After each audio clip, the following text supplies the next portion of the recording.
자, 여기 이제 볼게 이학과 사전단인데요. 그 이학과 사전단이 예전에 기출 문제에 나왔거든요. 그래서 이제 이학과 사전단은 그 이학과를 중심으로 해서 그 당시 일본의 그 메이지 유신에 참여했던 핵심 집단들이 그 핵심 인원 중 2분의 1이 뭐냐면 그 해외나 미국이나 유럽으로 이제 뭐 가가지고 여러 가지 이제 뭐냐 시찰도 하고 조약 개정 같은 것들 이제 하는 그런 목적으로 이제 진행했는데 그럼 내용을 좀 볼게요. 자, 하면 공유를 좀 해드리고요. 네.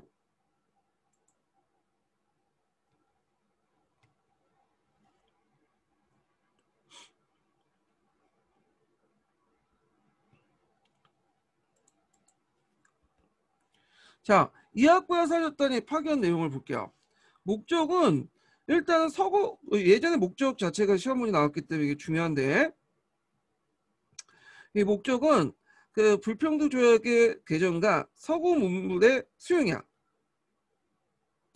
그래서 이제 불평등 조약을 왜 개정을 하려고 했냐면 일본이 근대화하는 과정에서 여러 불평등 조약을 맺게 돼요. 그래서 그런 것들을 좀 개정하려고 서양의 여러 나라들 이제 순방을 했던 거죠. 그런데 이거는 결과적으로 성공했냐 실패했죠. 왜냐하면 아직 일본은 믿을 수 없다. 근대 국가가 아니다. 서양이 인정하지 해주지 않은 거야. 그래서 사법 시스템도 영 엉망이고 근데 우리가 왜 불평등 조약을 개정해줘야 되나. 만약에 외국인들이 죄를 져갖고 영사재판은 폐지되고 일본의 법에 의해서 뭐냐면 처벌받을 경우에는 참수형도 당할 수 있고 감옥소에서 그 반인권적인 어떤 조치 때문에 죽을 수도 있다.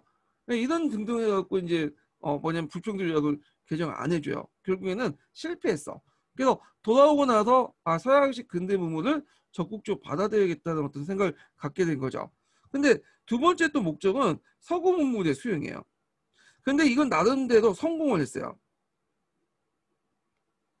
그래서 여러 나라 이제 돌아다니면서 서양의 어떤 우수한 점을 이제 파악을 하게 된 거죠. 그때 이제 사절단이 46명 정도 갔고 그때 사절단만 간 게 아니라 60명 가량의 유학생도 어린 유학생도 갔어요. 그들이 이제 돌아올 때는 같이 돌아오지 않고 거기에 머물면서 유럽에 머물면서 그때 이제 서양의 학문 같은 것들을 이제 그냥 배우고 그랬죠. 그때 그 유럽의 여러 나라 중에 큰 인상을 줬던 나라가 어떤 나라냐면 독일이에요, 독일. 그래서 일본의 근대 개혁의 모델로서 이 독일이 상당히 부각이 됐고 특히 이제 뭐냐면 군사적인 어떤 것도 있죠. 이 군사에 큰 영향을 줬다. 나중에는 헌법을 만들 때도 독일에 큰 영향을 받은 거죠. 독일헌법에. 그래서 이런 것들을 이제 같이 기억을 해두시면 될 것 같아요. 자, 결론은 이제 아까 얘기했던 조약 개정에 실패를 했고 그래서 그 당시 국제교섭에 대한 일본 측의 지식 결여 이런 것도 있고 일본의 이런 비효율적인 시스템 이런 것도 있죠. 그렇지만 근대화 정책을 추진시켜서 외국 제도를 장점을 수용했고요. 근데 이제 얘네들이 이제 이할거와 사줬다에 나갈 때 뭐가 또 여기 무슨 논의가 있었냐면 전환론이 대두됐어요. 얘네들이 나가는 동안.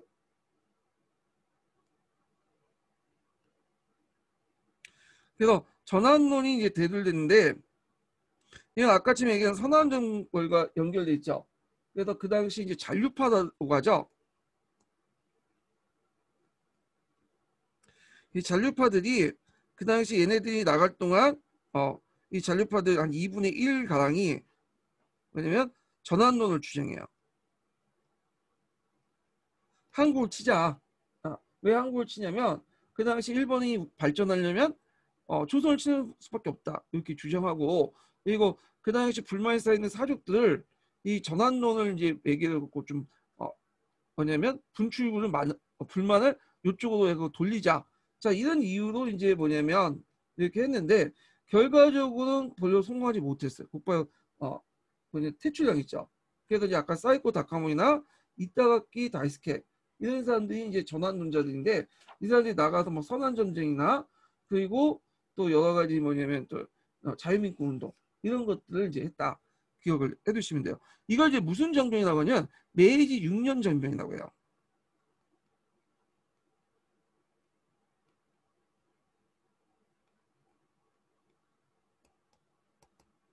자, 그래서 이제 요건 이학과 사절단 예전에 시험이 나왔기 때문에 요 명칭도 외워두시고 그 목적과 결과 외워두셔야 되겠죠.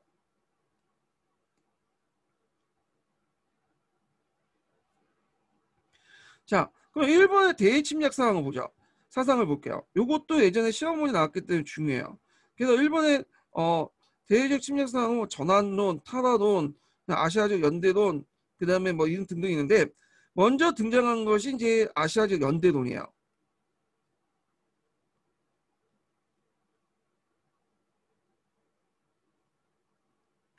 그 다음에 이제 뭐냐면 정환론이 등장했고, 그 다음에 이제 후쿠자 유키지의 탈환론이 등장했죠. 예. 그리고 뭐 대동아 공영권,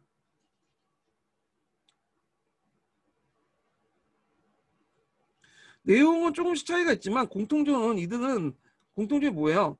일본의 침략을 합리화시키는 거죠. 정당화시키고.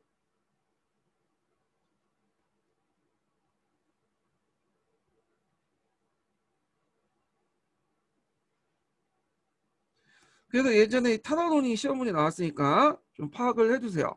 예. 자, 그래서 이제 그 내용을 보면요. 먼저 볼 게 아시아적 연대론이에요. 아시아적 연대론.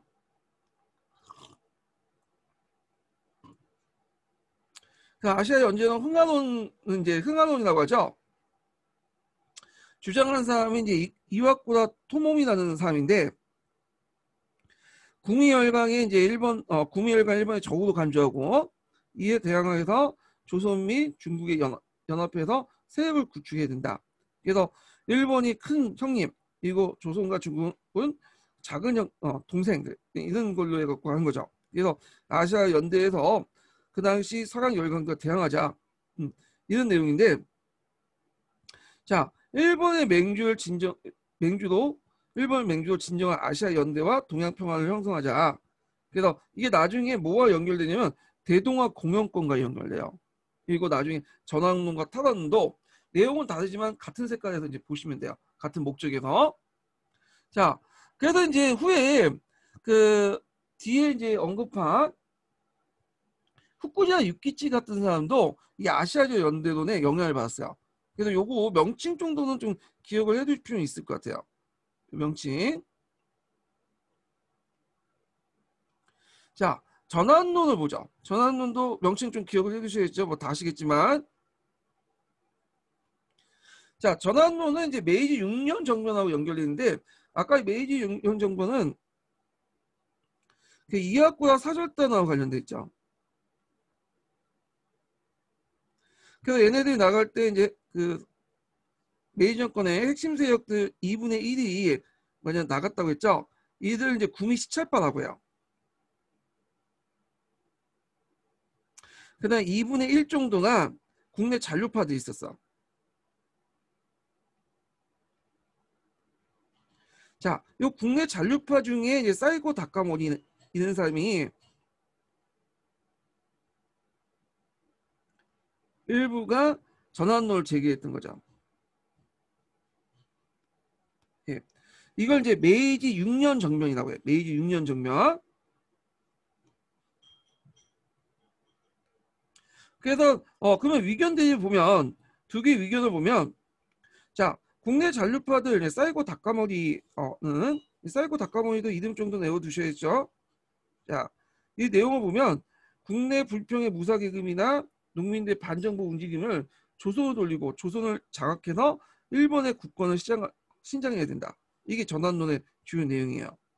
그래서 자기를 사절단에 파견해라. 한국이 보내면 한국은 날 칠 거다. 내 목을 가지고 와서 자극을 시켜갖고 왜냐면 한국을 쳐라. 이렇게 주장을 해. 근데 이제 이에 대해 구미 17파는 좀 다른 생각을 갖고 있죠. 이 구미 17파의 대표적인 사람은 이제 오코보 도시미치라는 사람이에요. 자, 이 사람은 뭐냐면 만약에 조선 출병으로 그 할 경우에는 농민의 세금 가중으로 내란이 일어날 수 있다. 지금도 반란이 일어나는데 그 재정적 부담을 누가 감당할 것이냐. 그리고 구미 열강의 불확실한 협조. 거기에다가 또 잘못하면 누구의 간섭을 불러일으킬 수 있냐. 청나라 간섭을 불러일으킬 수 있어. 아직 일본이 그 근대화 초창기 때이기 때문에 힘이 그렇게 없었거든요. 그 군대도 강하지 않았고. 근데 그런 상황에서 청나라와 맞붙어지면 싸우면 분명히 지게 될 거고, 그러면 근대화 개혁 방향이 제대로 진척될 수 없다. 근대화가 이런 생각을 갖게 된 거야. 결국에는 이들도 결국에는 나중에 조선을 치자고 하지만 아직은 아니다라는 거죠. 보류죠. 예. 그래서 근데 이제 주의할 것은 이들이 그 뭐냐면 전환론 자체를 반대했던 건 아니에요. 전환론을 하되 지금은 아니다는 거죠. 보류를 하자는 거지. 예. 그래서 이 당시 이제 이들이 이제 싸우고 결국에는 쪽수에서 밀린 사이고 다카모리가 추방이 돼요. 자, 그래서 이제 신정부의 전환을 거부한 이유는 그 당시 여러 가지 이유, 아까 지금 국민 열강의 불확실한 혹종, 청나라 간섭 등에서 거부가 됐고, 그렇지만 통상은 하자. 그런 식으로 방향이 틀려서 운용 사건이 일어나죠. 한국사와 관련된.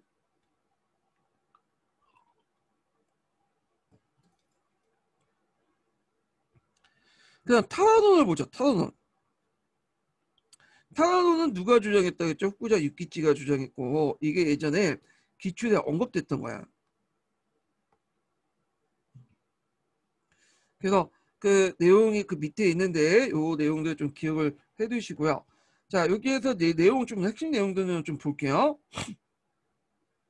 자, 오늘 일본이 발전시킨 방책을 생각한다면 우리나라는 이웃나라가 개명된 것을 기다려서 공동으로 아시아 변형시킬 만한 여유가 있다. 그러니까 앞에까지는 흥하론과 관련된 내용이죠. 오히려 아시아 이웃들로부터 벗어나서 서양 문명국과 함께 행동을 같이 하며 그 중국 조선과 교섭하는 방법도 일본이 이웃나라에서 특별히 배려를 할 필요가 없다. 그래서 유럽인들이 아시아 나라에 대한 것과 마찬가지로 대처했는데, 이 말은 뭐냐면 유럽인들이 아시아를 공격했잖아. 침략했잖아. 우리도 똑같이 침략을 하자는 거야. 네. 그러니까 유럽이 먹기 전에, 국민국가가 먹기 전에 우리가 먹자. 그것이 오히려 일본이나 중국이나 한국 입장일 때는 다행할 수가 있다. 왜냐하면 서양 열강들의 지배를 받느니 일본의 지배를 받는 게 행복할 수 있다. 이렇게 이제 주장을 하죠. 그래서 이제 요 주요 내용 타라입국론이라고 이제 어제 요 내용이 아까 지금 읽었던 게,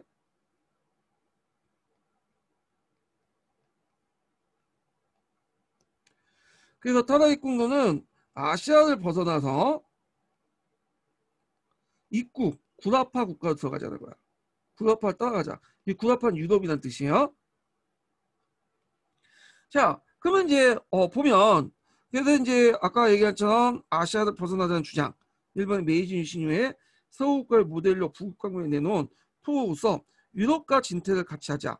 네, 후쿠자 유키치가 주장했고, 그래서 이제 유럽이 중국과 조선을 장악하기 전에 일본이 먼저 선점을 해야 된다.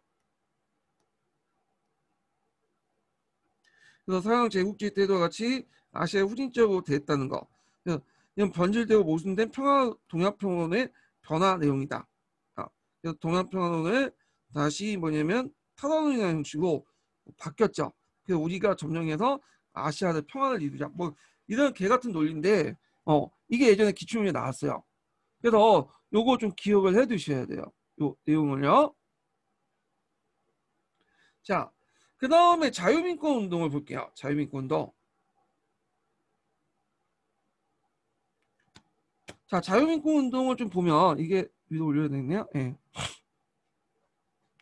배경은 이제 그 서양 과학기술의 근대 기술의 수용, 그리고 서양 사상의 수용, 지방자치론과 연결되는데 요 바탕 하류민권론가 등장했는데, 하류민권은 좀 나중에 얘기를 하고요.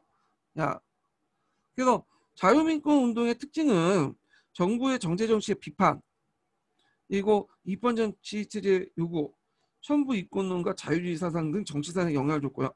영향의 특징을 받았고, 전개 과정을 이제 좀 볼게요. 크게 4단계를 거쳤어. 그래서 사족 민권운동, 유령 농민민권운동, 농민민권, 대동단결운동인데, 요때 유령 농민은 주로 지주층이죠. 지주층. 그래서 이제 예전에 하쿠쇼 같은 그런 사람들 얘기하고 농민민권은 일반 농민들 얘기해요. 일반 농민들. 그래서 이제 사회적 민권과 유형 농민권까지는 여기는 상류층에서 주도했던 거죠. 예, 요 밑에 단계는 요 농민민권은 하류층에서 주도했던 거고.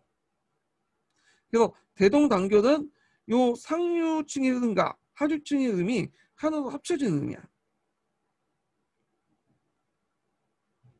그래서 1단계, 2단계, 3단계, 그다음 4단계 이렇게 이제 단계 나눠볼 수 있고요.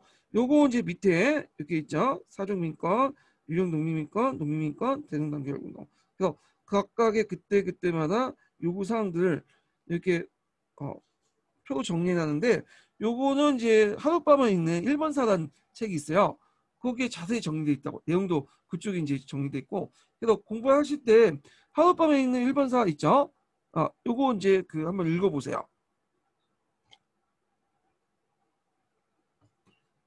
근데 교과서에서는 주로 여기만 좀 강조되더라고요. 여기 네, 사족 민권운동 네, 요 정도만 강조되는 것 같은데 시간이 없으신 분은 사족 민권 정도만 보고 들어가시면 될 것 같아요. 근데 하여튼 예전에 기출 한번 나왔으니까 좀 파악은 해두셔야 돼요. 자, 그 사족 민권운동 볼게요. 자, 주체는 전환론자예요. 전환론자. 주체는 그러니까 이들이 이제 예국사를 결성하고 입지사를 이제 성립하는 등 그는 한데 원래는 입지사였다가 이게 이제 예국사도 이제 이름이 바뀌죠. 이 사람 중에 자표적인 사람이 누구냐? 요 사람이 이제 누구냐? 이타가키 다이스케라는 사람이야. 요 사람 되게 유명하거든요. 이름 좀 외워두세요. 자, 이타가키 다이스케도 대표적인 전환론자죠. 전환론자예요. 이 사람도. 자, 이 사람은 뭐 이타가키는 죽어도 자유는 죽지 않았다. 뭐 이렇게 외치고 다녔는데, 이 사람이 그 당시 이제 자유민권 운동을 이제 벌치면서 뭘 공표했냐면, 그 당시 민선위원 설립 건백서예요. 공표했어. 그래서 여기에서 이제 뭐냐면 건립 백서라는 거 위견을 전하다라는 위견서인데 이걸 신문에 공표를 했거든요. 그 당시 이제 신문이 많이 만들어졌고 정부 정책의 의견을 권하거나 그 당시 또 비판할 게 신문을 통해서 많이 비판했어. 예. 그래서 이제 이걸 억압하기 위해서 이제 신문지 조례법 같은 것들을 공표하죠. 정부가 필요에 따라서 발행을 금지시킬 수 있도록 만든 거야. 그래서 그 민선위원 설립 건백서에서 이제 내용 보면 그 당시 그는 이제 번번의 관료 정치를 비난하고 인민의 여론을 국가 정치에 반영하기 위해서 민선위원회 설립을 주장을 하죠. 근데 여기에도 이제 번번의 관료 정치는 뭐냐면 그 당시에 정치가들은 어떤 사람들이 많았냐면 사스마와 조슈건 출신이 많았어요.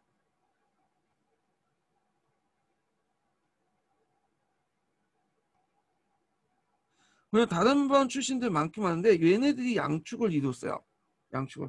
이들을 이제 번벌 정치라고 하는데 이게 이제 뭐냐면 일본이 초창기 때 메이지 정권 때 이들에 의해서 거의 정치가 주도하고 그 번벌 가문들이 후대에도 큰 영향을 미쳐요. 지금 일본 정치사에도. 예.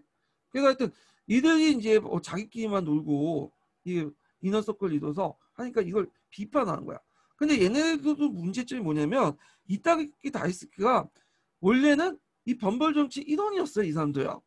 그러다가 자기가 전환론 주장하고 안 되니까 뛰쳐나왔고 예전에 친구들 욕을 한 거야. 좀 말빨이 안 쓰죠. 예.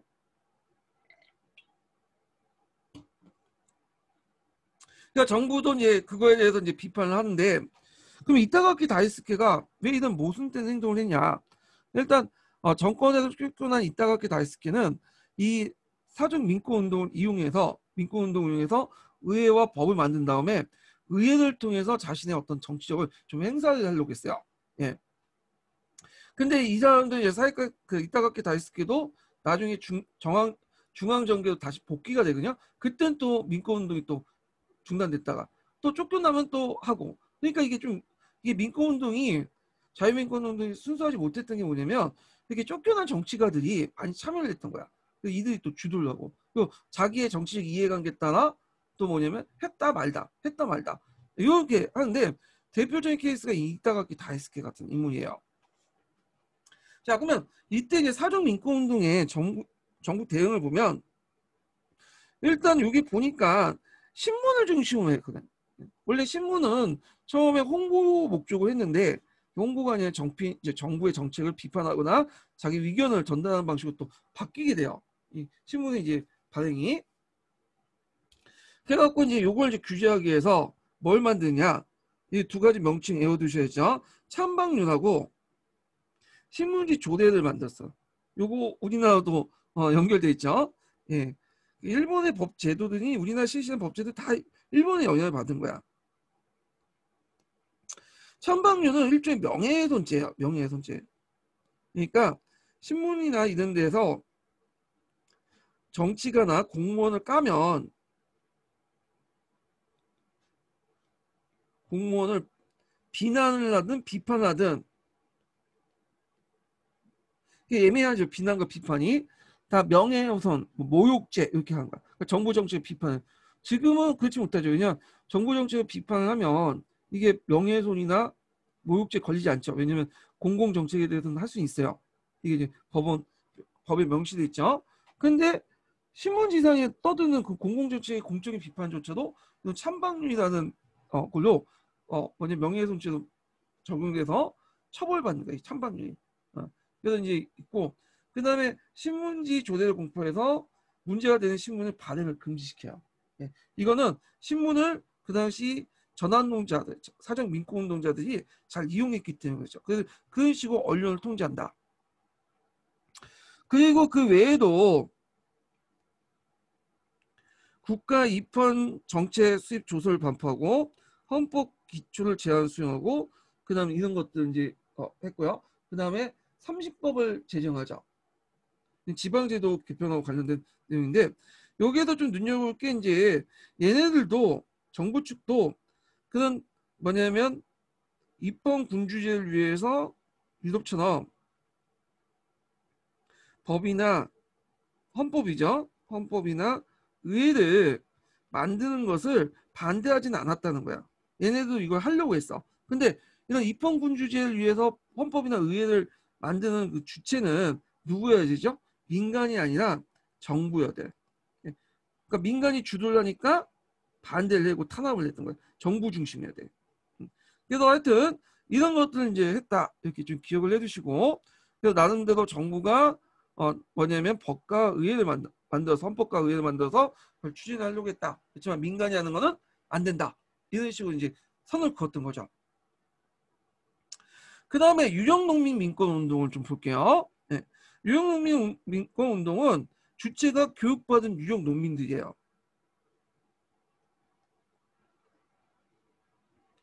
지주와 분홍들이죠. 얘네들은 이제 보통 하쿠쇼라고 하는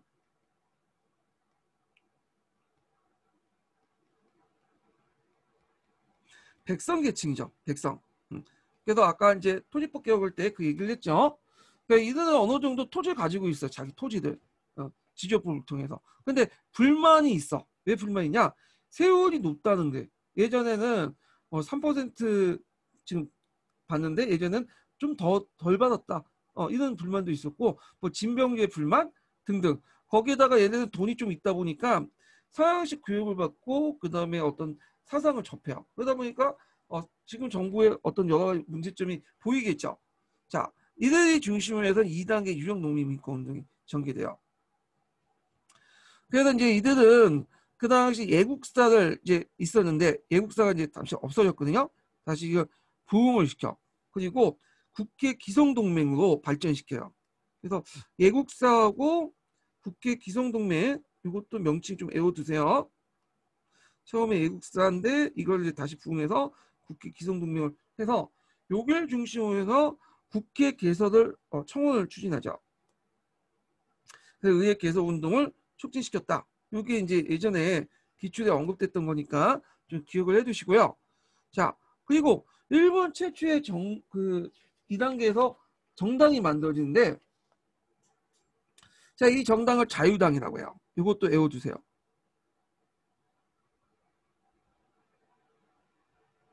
그래서 이것도 예전에 한번 기출에 언급됐기 때문에 좀 기억을 해두세요. 일본의 정당 초창기 때 정당과 관련돼 갖고 시험 문제 나왔어요. 그래서 자유당이 만들어졌다.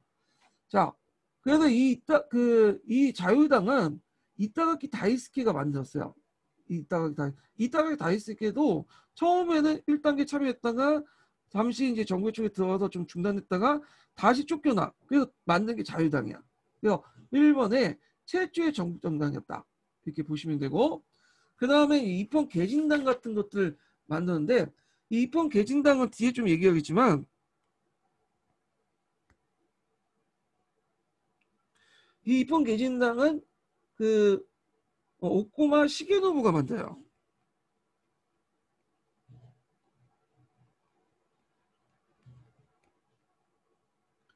그 영국식 온건 정치를 이제 포방을 해서 만들었는데,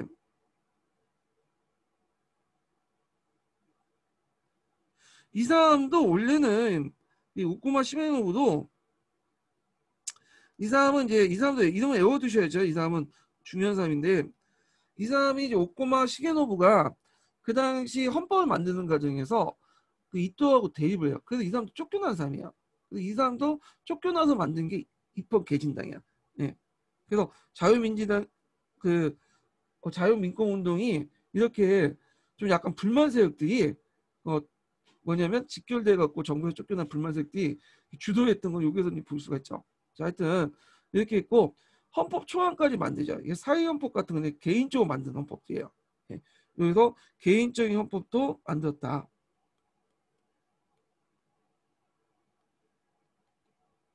이거는 정식헌법이 아니라 시안이라고 보시면 돼요. 그냥. 예. 이런 것들 이런 식으로 헌법을 만들자. 자, 정부의 대응을 볼게요.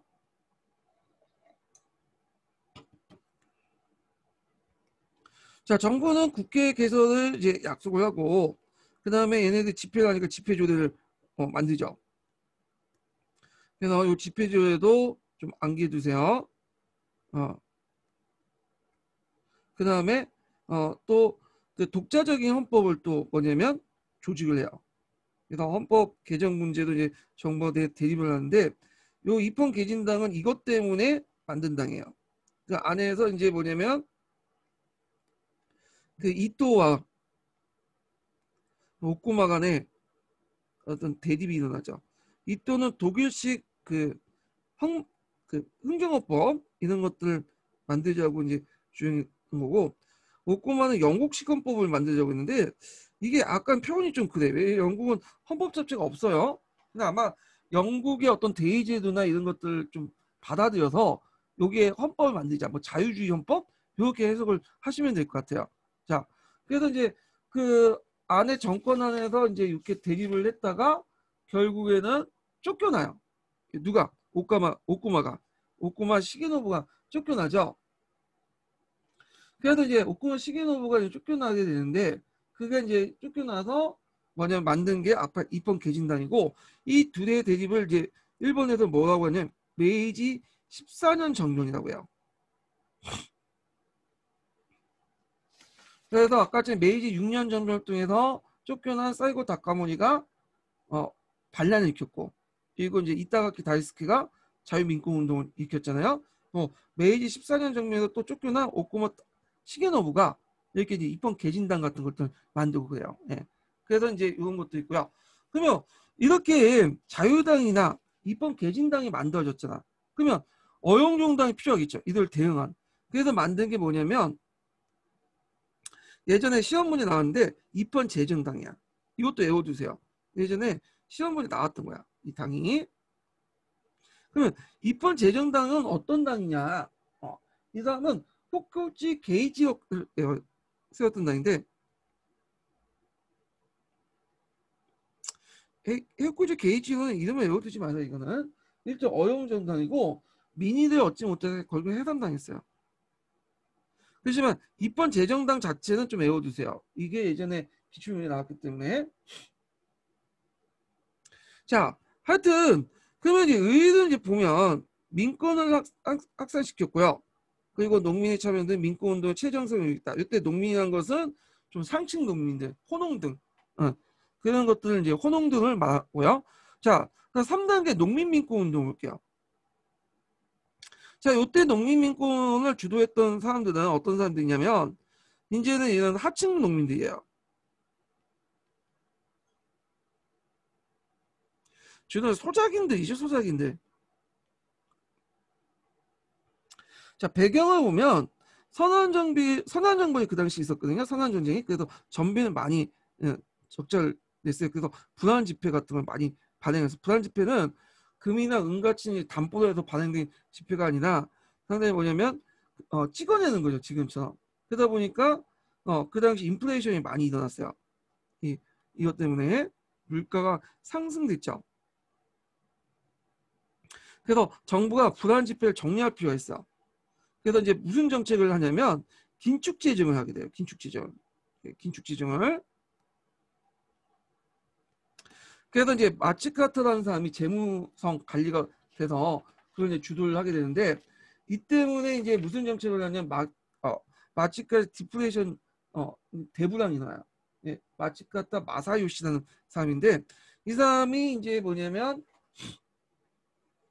대장성이래요. 대장경은 이제 대장성이라는 게 뭐냐면 그 정부의 재정을 담당하는 건데, 거기에 제일 높은 사람이 대장경이라고 해요. 지금도 대장성이라는 명칭이 있죠. 그래서 마츠카타 마사요시라는 대장경이 그걸 이제 주도를 하게 해요. 그래갖고 이때 긴축 재정하면서 뭐가 발생되냐면 디플레이션이 발생돼요. 그래서 엔 가치가 등극되고 물가가 하락되는데, 그러면서 이 디플레이션이 나니까 쌀과 누에꼬치의 가격이 떨어져갖고 농촌 채무가 떨어져. 물가가 하락되니까. 그리고 농가가 파산되고, 그리고 이 틈을 따서 대주주들이 성장을 해요. 그 파산 농민들이 토지를 매입을 하게 되죠. 그러면서 이때 이제 농민들이 이 상류층 농민들과 멀어지면서 하류 민권은 이제 형성이 돼. 얘네들이 이해관계가 달라지잖아요. 그래서 그 농민들이 차금당이나 국민당을 조직해서 자체적인 조직을 해서 구제 요청하죠. 이때 차금당과 국민당, 국민당도 외워두시겠죠? 네. 차금당은 말 그대로 돈을 빌렸다는 뜻이야. 돈을 빌린 사람들이 모인다는 뜻이죠. 돈의 채무하고 관련된. 국민당은 궁핍한 농민이라는 뜻이죠. 이들이 이제 뭐냐면 구제 요청하지만 정부 측에서 요청을 수용하지 않으니까 무효복귀를 해요. 이걸 무슨 사건이냐면 격하 사건이라고 해요. 이 명칭도 좀 기억을 해두세요. 격하 사건. 그래서 이 사건들이 폭력 같은 거, 폭동 등이 일어나죠. 그래서 정부가 이 폭동들을 진압을 해요. 그때 이제 내걸었던 논리들이 뭐냐면 그 국회 개설, 뭐 정부 타도, 뭐 부채 감마 이렇게 있는데, 뭐 다카타 사건, 군마 사건, 후쿠시마 사건 등등 있는데 뭐 이렇게 중요한 건 아니고, 그다음에 격가 사건이었다는 건 이제 좀 기억을 해두시면 돼요. 이 명칭만. 자,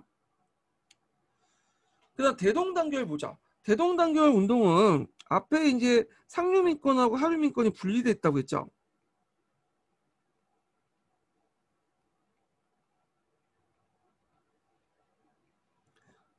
이게 분리됐는데 이걸 하나로 합치자.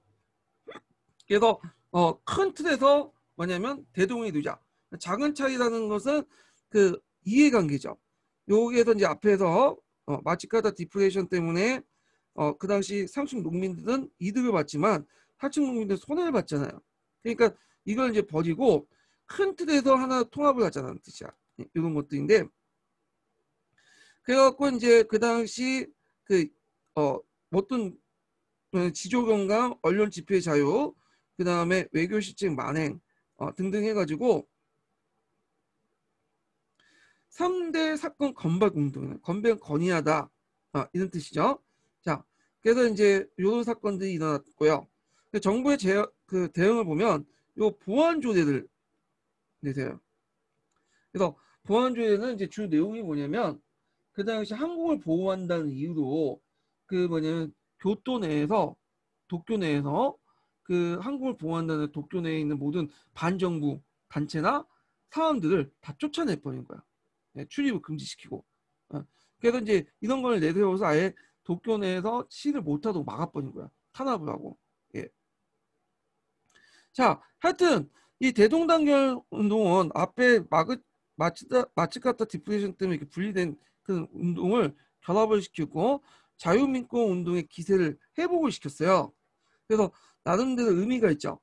자, 그렇지만 구로다 내각이 이제 쇠퇴되면 그러니까 구로다가 이제 그 고토 소지도라는 사람이 구로다 내각을 입각하면 운동이 쇠퇴. 고토 소지도는 대동단결 운동을 주도했던 사람인데 이 사람이 내각에 입각하면 정부 측에 참여하면서 운동의 구심점이 있게 되고 또 얘네들 특징이 뭐냐면 이걸 정치적으로 이용한다고 했죠. 거기 주도한 사람이 이제 그 하다가 자기가 정권에 들어가면 또 반대측에 쓰면서 탄압을 해버려. 예, 그 참여를 하지 않죠. 손절하죠. 그러다 보니까 운동이 쇠퇴됐다. 이렇게 보시면 돼요. 자, 그래서 이제 이렇게 해서 이제 뭐냐면 받고 그러면 자유민권 운동하는 과정에서 여러 정당들이 나오는데 이 일본 초창기 정당이 예전에 시험 문제 나왔다고 했죠. 아까 이제 중간중간 설명을 했는데 자유당, 입헌개진당, 입헌재정당. 그래서 자유당은 이타가키 다이스케, 그리고 입헌개진당은 오쿠마 시기노부, 그리고 입헌재정당은 후쿠치 게이지로 있는데 다 정부 측에 정부에서 같이 일을 했던 사람이야. 예. 그래서 그 당시 이제 이렇게 있다는 걸 좀 기억을 해두고 자유당은 그 당시 이제 최초의 정당이에요. 최초의 정당. 최초의 자유정당이고 주권재민, 인원제, 보통선거, 민정헌법을 지정했고요. 프랑스식 급진적인 성격을 갖고 있고 농촌을 중심으로 활동을 전개했다. 예, 농민의 지지를 받았어. 근데 이제 앞에서 격하운동이 일어났다고 했잖아요. 이 격하 사건을 계기로 해갖고 이게 해체가 돼요. 통제하기 힘들다. 우리가 원하는 거는 어떤 평화적인 방법이었지 이렇게 뭐냐 무력투쟁이나 이런 것들이 아니었다 하면서 해체시켜버려. 예. 그 다음에 이제 입헌개진당은 영국식 온건한 입헌 정치 이상으로 있고 도시와 자본가의 지지층을 지지받았죠. 그래서 국민동칙은 군과 민이 같이 합쳐서 통치를 해야 된다. 또 양원제 자유 선거를 주장하면서 전진적인 정당으로 영국식 모델을 했는데 아까 말한 것처럼 그 오쿠마 시게노부 자체가 영국을 되게 좋아했어요. 그래서 영국식 헌법 제도를 만든다고 했죠.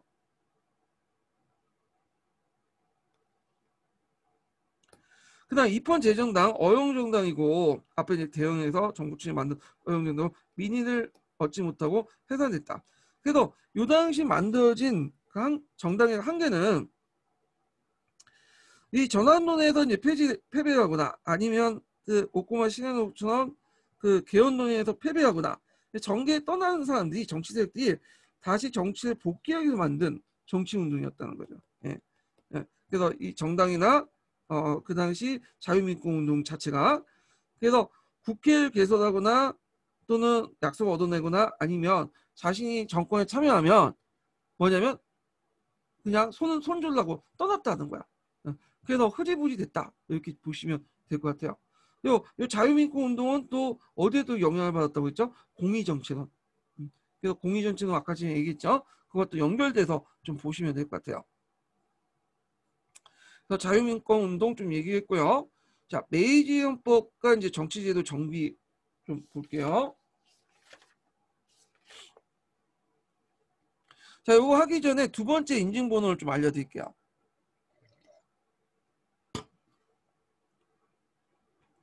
자, 두 번째 서포트 인증번호는 55번이에요.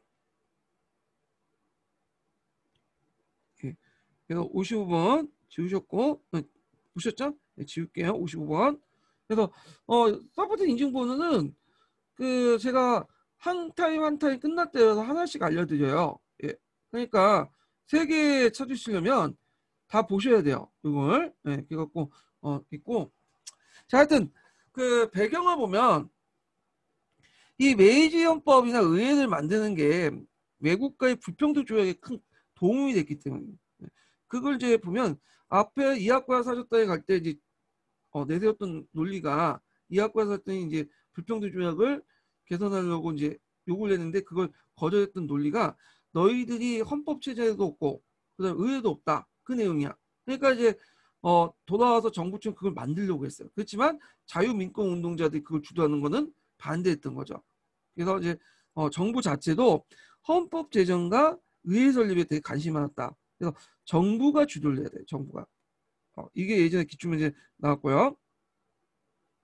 그러면 요때 이제 메이 정부 내에 또 대립이 있어요. 이제 헌법 제정 방향을 둘러싸고 이때 이제 배경 보면 메이 유신의 1세대 주도층들이 다 사망을 했어요. 사이고 다카모리는 그 당시 선남정부에 참여해갖고 지가 자살했고요. 이 사람은. 그 다음에 이제 오코 도시미치는 암살당했고, 그래갖고 이제 거의 주역이 이제 사망이 했고, 그 다음에 이제 뭐 그 좀 남아 있었던 게 기도 다카요시 정도 이 정도 그죠? 그래서 1세대는 물러갔고 그 밑에 이제 2세대 그러니까 메이지 정권 때 좀 20대 젊은 친구들 있죠? 이토처럼 이런 애들이 이제 뭐냐면 주도권을 장악을 했던 때고요. 요 자유민권 운동이 고양됐죠. 그래갖고 이제 그 당시 정부 내에서 또 여론의 분열 이런 것도 있었다는 거. 여기 영향을 받아서 거기에다 이제 그 분열의 계기가 됐던 것이 개척사 간유물 불화 사건인데 이게 무슨 말이냐면 이걸 좀 설명하려면 홋카이도에 대해서 좀 설명해야 돼요. 예. 홋카이도가 이제 그 에도마쿠 때는 에조치라고 불렸죠. 에조치.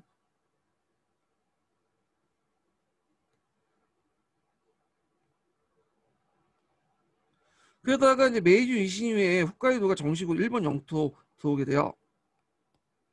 근데 홋카이도는 예전에 일본인들이 살았던 영토가 아니에요. 일본 본토인들이. 그래갖고 주도 에도 시대 때는 그 홋카이도 그 남쪽에 그 마세본인가 뭐 그 변 두 개가 있었어. 그 안에서만 좀 살고 거기에서 이제 아이누족하고 교류를 했었죠. 교섭을 하거나. 예. 그런데 이제 메이 정권이 등장하면서 이제 홋카이도를 이제 지배를 하는 과정에서 일단 일본인들 여기 많이 이주시켜야 돼. 그리고 아이누족들을 강제로 동화시키고 그러면 일단은 이제 뭐냐면 개척 사업을 하게 되겠죠. 홋카이도 넓은 영토를 이주시키고 그러면서 이제 그 당시 그 뭐냐면 홋카이도에 그를 개척하기 위해서 여러 회사들을 만들었어요. 정부가. 그래서 그 중에 이제 개척 사업을 하는 과정에서 그 여러 회사들 대규모 이제 시설을 만들고 거기에 이제 뭐냐면 그 개척 사업을 했거든요.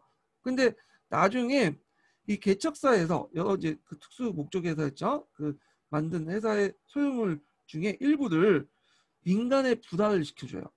그래서 거기에 주로 부과 대상이 농토일 수 있고 그다음에 기업일 수도 있고 그다음에 뭐 가옥일 수도 있는데 요걸 이제 싼값으로 부과를 시켜. 근데 요걸 주로 누구한테 부과를 시키냐? 그 당시 메이지 정권에 있었던 사스마 조슈번 그 사람들에게 부과를 시킨 거야.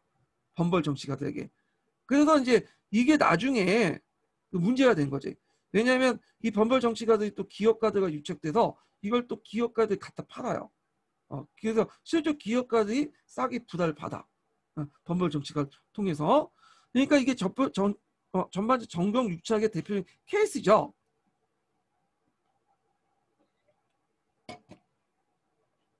자, 그래서 정부의 간척 사업들을 기업가에 싸게 부활했는데 이게 이제 정경 유착하고 관련돼 있다. 그래서 사스마와 조슈변 출신의 어떤 범벌 정치가의 반대를 해서 뭐냐면 그 당시 그 안에 소수파 출신의 정치가들이 무슨 정변을 일으키냐면 메이지 16년 정변을 일으켜. 아까 전에 얘기한 메이지 14년 정변을 일으키죠. 자, 이 메이지 14년 정변의 주요 내용은 계기는 홋카이도 간척사 간요 불화 사건 때문에 일어났지만 주요 내용은 이제 헌법 제정과 관련된 거야. 요거는 그래서 다수파들, 그러니까 다수파라는 것은 사스마 조수변의 범벌 정치가들이죠. 번발 정치가 독일식 모델을 주장해요. 대표적인 게 이토 시도공이야. 네, 이토 시도공이. 자, 이토 시도공이가 이제 독일에 갔다가 거기에 꽂혔던 거예요. 흥정어법에. 그래서 흥정어법을 모델로 해야 된다. 근데 소수의 영국식 모델을 주장하는 사람이 있어요. 그래서 이제 소수의 영국식 모델을 이제 주장을 했던 사람이 누구냐? 아까 이제 그 입헌 개진당을 만들었던 오코모 시게노부라는 사람이죠.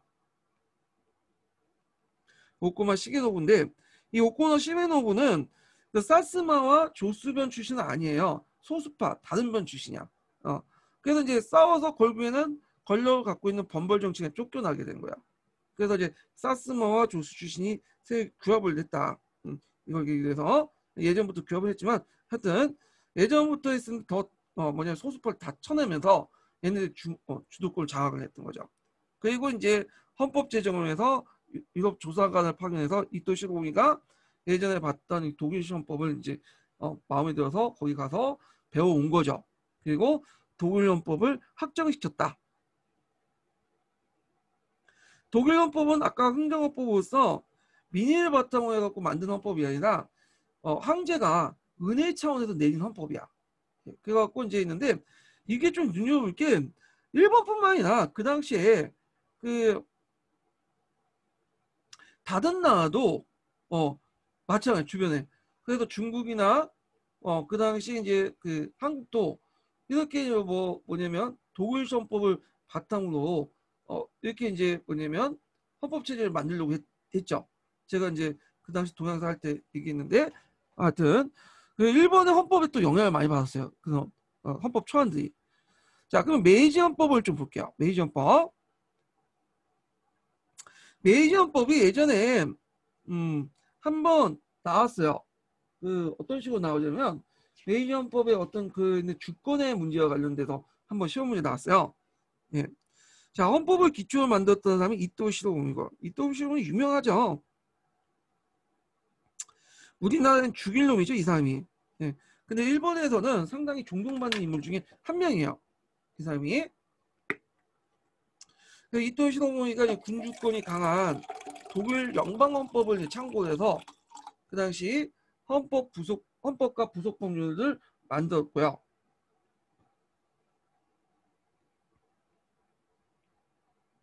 그래서 독일 연방헌법, 흥정헌법을 중심으로 했죠. 그 내용을 볼게요.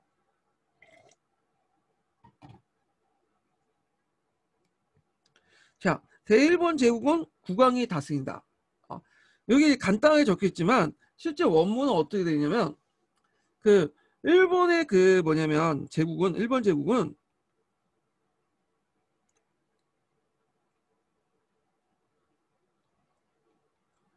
그 만세일기의 대군주가 통치한다는 거예요.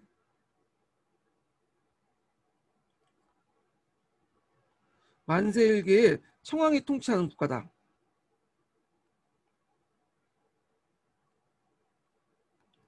자, 요게 중요한 게 만세일기야.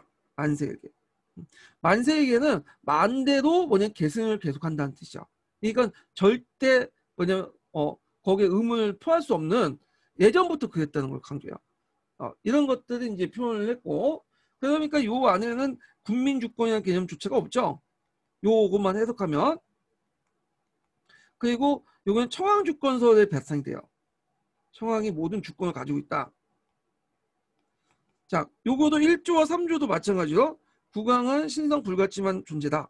이런 것도 이제 청왕 주권 바탕이 되는데 근데 문제는 4조 때니 뭐냐. 4조 보면 자, 국왕은 국가 원수 통치권을 총괄하며 이 헌법 조항에 따라 일을 행한다.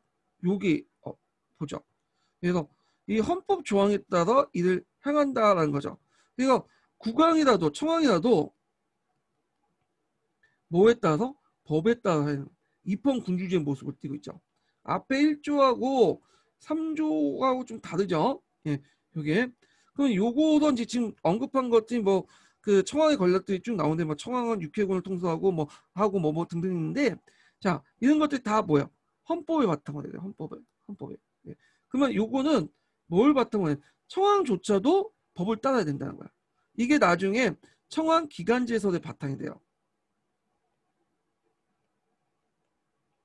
청와기관제설 요것도 암기해 두셔야죠. 요것도 명칭 자체를 암기해 두세요. 이 청와기관제설은 뭐냐? 청왕이 하나의 기관이라는 거야. 우리가 이제 얘기하는 것처럼 지금 대통령이나 국회의원도 하나의 인격이지만 사람이지만 그 자체가 국가기관이죠. 마찬가지로 청왕도 하나의 사람이지만 그 당시 뭐 신을 존중받지만 하여튼 이 사람도 하나의 기관이라는 거야.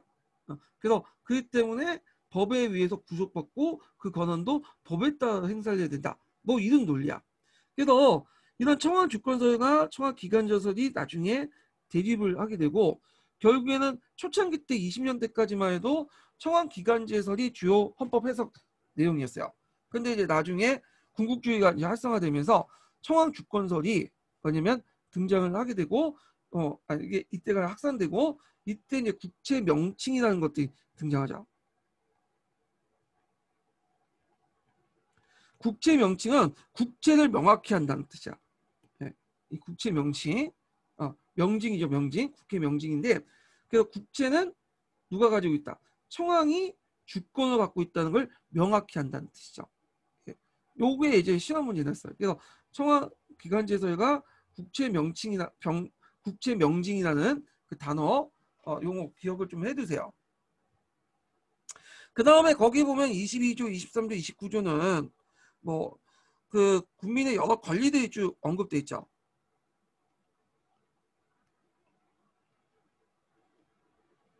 그 이거는 약간 이제 뭐냐면 그 서양의 어떤 제도를 받아들인다는 거예요. 그 우리가 근대식 어떤 것들을 보여주기 위해서 그걸 집어넣은 거야. 그렇지만 이것도 법 안에서 그러니까 일반 법이나 청왕제 아래에서만 뭐냐면 행사할 수 있는 거지 청왕제 벗어날 수 없어요. 예. 그래서 뭐 일본 백성들은 범죄 안에서 거주 및 이전의 자유를 갖는다. 일본 백성은 법률에 의하지 않고 체포, 감금, 신문 처벌받지 않는다. 일본의 백성은 법률의 범위 안에서 언론, 출판, 집회, 결사의 자유를 갖는다. 뭐 그런 거고 그렇지만 요 내용이 주 내용이 아니라 그 앞에 요 내용이 주 내용이에요. 1, 3조 여기 예. 그래서 이제 있고요. 자 권력구조는 요 앞에서 볼 수 있듯이 나름대로 이제 내각 위에 재판소가 상권 분리가 돼 있어요. 그렇지만 이제 뭐냐면 행정부의 권한은 의회보다 더 컸고요. 각 국무대행은 청왕에게만 책임져요. 그러니까 이제 국민들에게 책임지는 게 아니라 의회가 책임지는 게 아니라 청왕에게만 책임지는 거야. 예. 그리고 청왕권의 강화 내용 있죠. 군국주의 정책에 박탈해서 청왕은 신이며 살아있는 신이며 군주며 초헌법적인 존재예요. 예. 근데 이것도 좀 문제가 있죠. 이게 양면적인 게 초헌법적 존재면 법에 명시하지 말아야 돼. 근데 법은 명시해 놨잖아. 예. 그러니까 이게 이중적인 거야. 청왕의 권한을 신성 불가침을 해놓고 이 신성 불가침의 권한을 법에 의해서 제한을 받는 거죠. 이중적인 어떤 이런 모순점이 앞에 청왕 주권선이나 청왕 기관제설을 헌법 해석을 낳는 바탕이 됐던 거예요. 참고로 정근대 시대 때 율령주에서는 청왕이나 황제나 왕의 권한을 명시하지 않아요. 그건 뭐냐면 그럼 초헌법적인 거기 때문에. 근데 여기는 청헌법적 존재지만 명시를 했다. 그것 때문에 나중에 주권 문제가 형성됐다. 주권 논쟁이 번졌다는 거죠.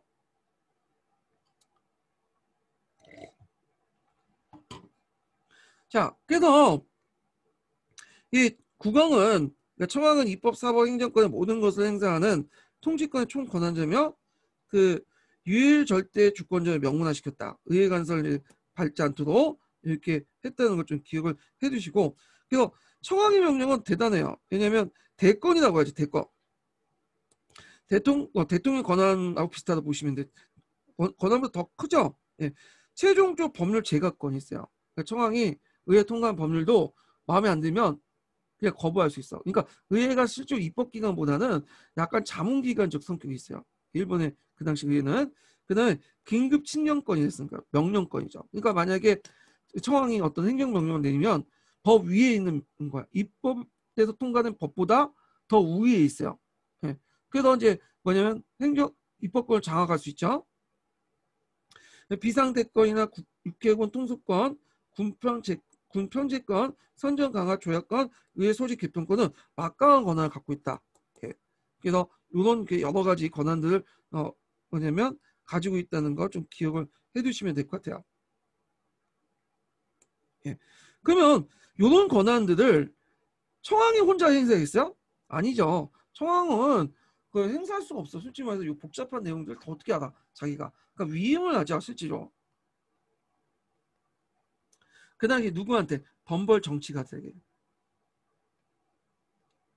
그냥 실제 정치는 범벌 정치가들이 한다고 보시면 돼요. 범벌 정치가들이 청왕인의 이름을 빌려갖고 자기가 정치를 한다. 그래서 이제 그런 것들을 해갖고 자신의 권한을 유지하려고 했죠. 그러니까 얘네 입장에서 청왕제를 어떻게든 유지시켜야 돼. 이게 제일 중요한 거야. 그리고 그런 것들이 나중에 그 태평양 전쟁 때 막판까지 일본이 그 연합국가 계속 유지하려고 했던 것이 청왕제를 계속 유지하는 거야. 왜냐면 청왕제를 유지해야지 물론 자기는 희생할 수 있지만 전법 재판을 받아갖고 그 밑에 자기 후계자들은 계속 그걸 매개로 해서 권력을 누릴 수 있다고 했기 때문에 그게 이제 그러니까 심지어 어떤 말도 했냐면 그 교섭할 때 시로이토 청왕을 처벌해도 된다. 그 청왕 개인은 처벌해도 돼도 그 시도이토 죽은 다음에 이제 처벌한 다음에 그 다음 청왕 계속 유지해야 된다. 청왕제 유지해서 다음 청왕을 이제 계속 해야 된다. 그러니까 청왕제도는 유지하되 시도이토는 쳐내도 된다. 이런 식의 논리야. 그러니까 개인 시도이토가 중요한 게 아니라 청왕제가 그 자체가 중요한 거죠. 예. 그래서 그만큼 이제 뭐냐 청왕제를 매개로 해서 기생해서 얘네들이 권력을 계속 유지하려고 했다. 그런 것도 같이 기억을 해두시면 될 것 같아요. 자, 그 다음에 이제 제국의회를 개설하죠. 그래서 이제 이때 이제 국민의 선거로 구성된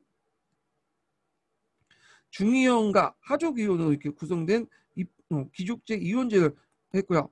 그래서 이제 뭐 예산 성립, 법률 제정, 세제 개정 등 의회 동의가 필요했고 국민 참여권 인정했다. 근데 주의할 건 예산 성립 같은 경우에서 이게 제일 중요한 권한인데 실제로 이제 완전히 갖지 못했어요. 왜냐하면 제국의회에서 통과를 안 시켜주면 그냥 정부가 예전 예산을 끌어다 썼어. 전년도 예산을 끌어다가 집행할 수 있는 권한이 있어요. 이게 우리나라 헌법에도 있죠. 만약 국회가 예산을 통과시키지 않으면 국가는 유지해야 되잖아. 재정 필요하니까 전년도 예산을 중용해서 쓰죠. 이런 것도 있고 법률 제정 권한이 있긴 있지만 결국에는 최종 제거권을 누가 갖고 있죠? 청왕이 갖고 있죠. 그리고 청왕이 또 뭐도 갖고 있어? 긴급 명령권도 갖고 있죠. 우리 따지면 이제 박정희 시대 때 긴급 명령권, 긴급 조치 비슷한 그런 권한이 있기 때문에 제한을 받았다는 거죠. 그리고 그 당시 중의원이 이제 하원 정도 되는데 중의원은 이제 뭐냐면 주로 그 성인 남자들로 구성되는 25세 이상 그러니까 어느 정도 세금을 내는 성인 남자들로 한정돼서 투표권을 줬는데 전 인구에 그렇게 많지가 않아요. 1% 되나? 네. 그러니까 제한 선거를 실시했다 보시면 돼요. 이게 보통 선거로 넘어간 것은 나중에 20년대 들어서 넘어간 거예요. 20년대. 성인 남자 보통 선거는 20년대에 넘어갔다는 거. 그다음 재판소 그러니까 사법권이죠. 그래서 청왕을 내서 행정권을 존속시키는 후진적인 어떤 사법시인데 그래서 형식상은 행정권에 분리돼 있어요. 행정권에 분리돼 있는데 이게 웃긴 게 뭐냐면 청왕이 뭐냐면 그 판사나 대법관을 다 임명해요. 그래서 청왕을 뭐냐면 청왕이 사법권을 장악한 것도 있지만 실제 청왕의 모든 업무들은 청왕이 하지 않고 위임받는다고 했죠. 그러니까 행정 관료들이 실제로 하는 거야. 사법 업무를. 그래서 만료는 상권이 분리됐지만 실제로 행정 관료들이 통치를 하는 거야. 통제를 하는 거죠. 자, 그래서 이제 이런 식으로 이제 운영이 됐다는 거. 자, 그 다음에 이제 자유권 신장인데 앞에서 이제 언급한 것처럼 거기에 이제 청원권 강화 내용도 있지만 자유권 신장 내용도 있다고 했죠. 이 또 시도범의 의견은 이제 좀 반영돼. 왜냐하면 좀 보여줘야 될 거냐. 그 당시 서양의 그 국가들에게 우리가 이런 선진적인 법 체계를 운영하고 있다. 그래서 우리도 선진 국가다. 그 보여주기 위해서 그 개인의 자유나 이런 것들 좀 집어넣었어요. 그래서 이제 아까 언급한 것처럼 거주 이전이나 종교 언론, 집회 결사 자유, 소유권의 불가침 등 기본 인권을 인정하는 거. 단 국왕이 인정하는 범위 안에서만. 그리고 이 국왕 비상대권은 이런 권리도 더 위에 있는 거예요. 그래서 국민은 청왕의 신민이고 납세 병역에 의무를 지지만 또 한편으로는 인권 같은 등 법률 등에 의해서 제한을 받아 인권은 법률 등의 제한을 받지만 충분히 또 보장받지 못하는 한계점이 있다. 이런 것들 좀 기억을 해두시면 돼요. 요거는 내용이고 여기는 한계다 이렇게 보시면 되고 의는 나름대로 뭐 여러 가지 한계점이 있지만 나름대로 일본의 근대 국가의 제도적 토대를 완비했고 입법 체제를 형식적으로 완성시켰다. 이런 의미가 있죠. 자, 하종령을 볼게요. 하종령은 뭐냐? 이건 귀족제 재편성하고 연결되어 있는데 예전에 하족은 누구만이 한정된 다이모만 한정됐어요. 다이모, 공가 이런 색들 이렇게 한정돼 갖고 이제 좀 약간 우대를 받았죠. 근데 거기에 이제 뭐냐면 메이지 유신층을 주도했던 메이지 유신을 주도했던 사람들은 우대를 받지 못해서 하족에 포함되지 않았어. 왜냐면 메이지 유신을 주도했던 사람들이 대부분 어떤 사람들이에요? 하층 사무라이 계층이잖아요. 이들은 그 당시 뭐 자기 말대로 영토도 갖고 있지 않았죠. 얘네들은 그러니까 복록 생활자였어요.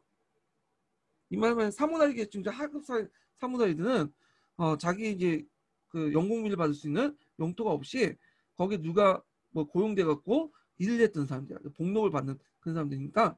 근데 이 사람들이 신분이 좀 낮기 때문에 하족의 개념에 못 들어갔어. 신분에. 근데 하족령을 내려갖고 법을 고쳐서 다이모 공가뿐만 아니라 그 당시 메이지 유신의 공로자들 있죠. 이 사람들도 이제 하족의 범위에 들어가서 그 공원에 따라서 공후 백작 남을 이제 나눠요. 예. 그래서 뭐 공작, 후작, 백작, 자작, 남작 이런 식으로 그걸 해갖고 이게 받게 되죠. 그때 이제 이토 시도범이나 이런 사람들이 하족에 들어서 귀족 차기를 칭호를 받고요. 우리나라 사람도 이제 우리나라 사람들 이런 칭호 받은 사람 있죠. 한일 병단 때 큰 공헌을 했기 때문에 일본 받은 사람도 있어요. 예. 그래서 기존의 다이모와 공가세 외에도 공헌에 따라서 하측 사무라이 계층들 메이지 유신의 주도세력들도 같이 받았다. 그래서 이들이 상원이었던 기조곤을 구성했다는 거죠. 상원 역할을 하는데 얘네들이 앞에 이제 중의원 있죠. 얘네들은 이제 하원 역할인데 얘네들은 이제 뭐냐면 그 보통선거로 뽑고 얘네들은 그냥 세습직이라 보시면 돼요. 지금도 일본은 양원제예요. 양원제인데 거의 하원 역할이 되게 크죠.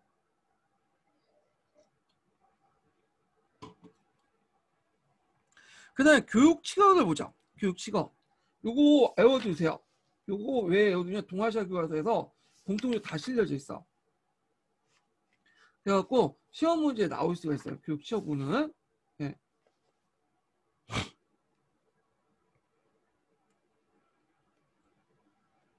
자, 먼저 이제 그 목적이 뭐냐? 청왕에 대한 충성심과 애국심 한양이야. 읽어보시면 여기 나와 있어. 예. 내용 충효의 길이 국제 정화이며 그리고 교육의 연호를 주장했고 학교 교육의 기본이 되었고 국경인들 식전에 낭독됐죠. 기미가요와 함께 국왕 및 국가의 어떤 중심의 어떤 사고방식을 뭐냐면 확립했다. 그래서 이제 그 외에도 이제 뭐냐면 뭐 그 당시에 항제 사진도 아니 항제 사진이 아니다. 거기 이제 문학교에서 치거 사본가 이런 것들을 이제 배포를 해가지고 이거 항상 애우게 했어요. 그래서 우리 국민의대 외운 것처럼 이런 것들을 한 게 교육치고다. 이 교육치고는 시험 문제에 나올 가능성이 좀 있을 것 같아요. 제 생각에는. 왜냐면 동아시아 교과서에 다 예문으로 들어가 있거든요. 자, 그래서 이제 이런 내용들을 이제 좀 얘기를 했고요.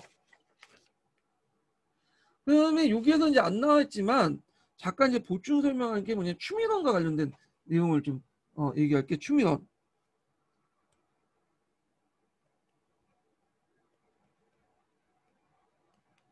이 추미도는 이제 했는데 원래 추미도는 메이지 헌법 당시에는 그걸 이제 주도하기는 임시기간이었어요. 아직 국회가 없다 보니까 그 여기에서 이제 헌법을 만들고 그랬어. 주도하고. 그래서 이제 헌법을 만들고 막 그랬는데 나중에 만들고 나서 이 임시기간이 자문기구로 바뀌어요. 그래서 그 당시 이제 메이지 정권에 참여했던 원로들로 구성되는데 거기에 보면 헌법 및 특별 법률, 회계, 조약 등 이런 것들 뭐냐면 자문해주는 기구로 상사가 되죠. 그리고 법에 이 추민원 간제를 만들어서 헌법과 추민원 간제를 만들어갖고 또 이걸 제도화시켜 법적 근거했죠. 예. 그래서 이제 요때 그 추민원을 제일 높은 사람이 이토 시도봉이에요. 이 사람이 있고 그 외에도 뭐 지방제도 자치제를 또 실시하죠.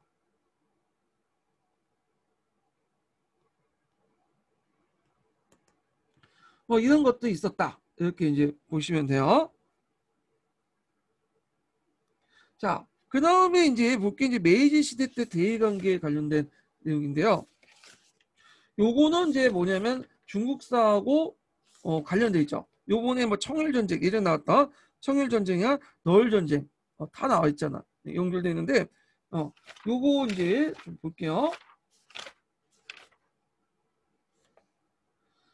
요거 좀 보기 전에 일단 5시 6분이니까 좀 쉬었다가 진행을 하겠습니다.